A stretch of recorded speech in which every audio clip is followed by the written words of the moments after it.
জয় মা লক্ষ্মী।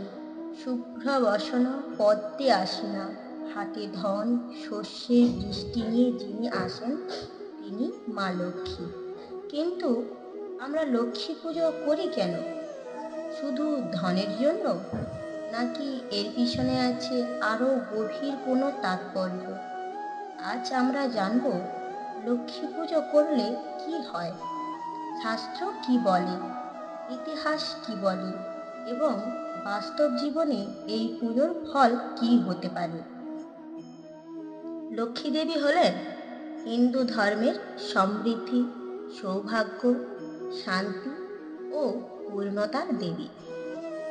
তিনি বিষ্ণুদেবের পত্নী, যার সঙ্গে তিনি সব অবতারের সহচারী। সমুদ্র মন্থনে লক্ষ্মী আবির্ভূত হন হাতে পদ্ম ও ধনের পাত্র নিয়ে। মা লক্ষ্মী শুধু টাকার দেবী নন, তিনি জীবনকে সমৃদ্ধ করেন, ভক্তিকে ফলদায়িনী করেন। পদ্মপুরাণ ও বিষ্ণু পুরাণে লক্ষ্মী পুজোকে বলা হয়েছে ধর্মপথের প্রথম সমাপন। শাস্ত্রে বলা হয়, যেখানে নারীর পূজা হয় সেখানেই দেবতারা বাস করেন। লক্ষ্মীর পুজো সেই নারীত্বের পূজা।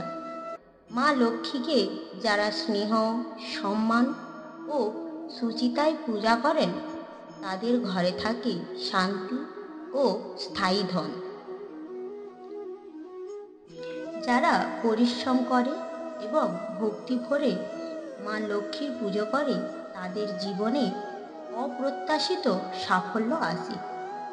শুধু টাকা নয়, লক্ষ্মী পুজোয় আসে সুবুদ্ধি, সদ্গতি, ন্যায়ের পথে চলার শক্তি। দাম্পত্য জীবন শুভ হয়, পরিবারে কলহ কমে।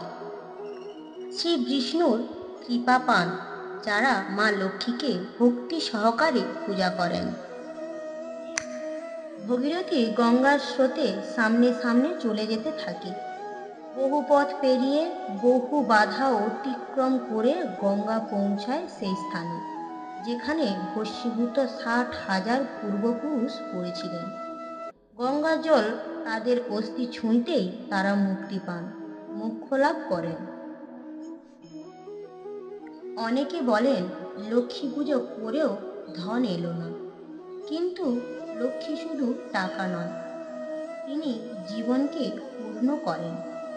যার ঘরে ভক্তি আছে, সংযম আছে, সততা আছে, তাদের ঘরে মা লক্ষ্মীর আসন জমে। বহু পরিবারে দেখা যায় লক্ষ্মী পুজো নিয়মিত করলে অল্পে তুষ্টি আসে, কষ্টে ধৈর্য আসে এবং সংসারে শান্তি ফিরে আসে। মা লক্ষ্মী কেবল ধনের দেবী নন, তিনি আশীর্বাদের প্রতীক। তাকে পাওয়া যায় ভক্তিতে, পবিত্রতায় এবং সৎকর্মে। তাই আসুন প্রতিদিন হৃদয়ে পূজা করি মা লক্ষ্মী। তার করুণা আমাদের জীবনে এনে দিক শান্তি, সমৃদ্ধি ও আলোকময় ভবিষ্যৎ।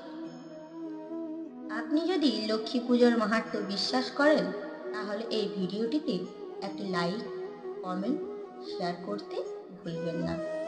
এই চ্যানেলে যদি আপনি নতুন হয়ে থাকেন চ্যানেলটি সাবস্ক্রাইব করুন। জয় মা লক্ষ্মী।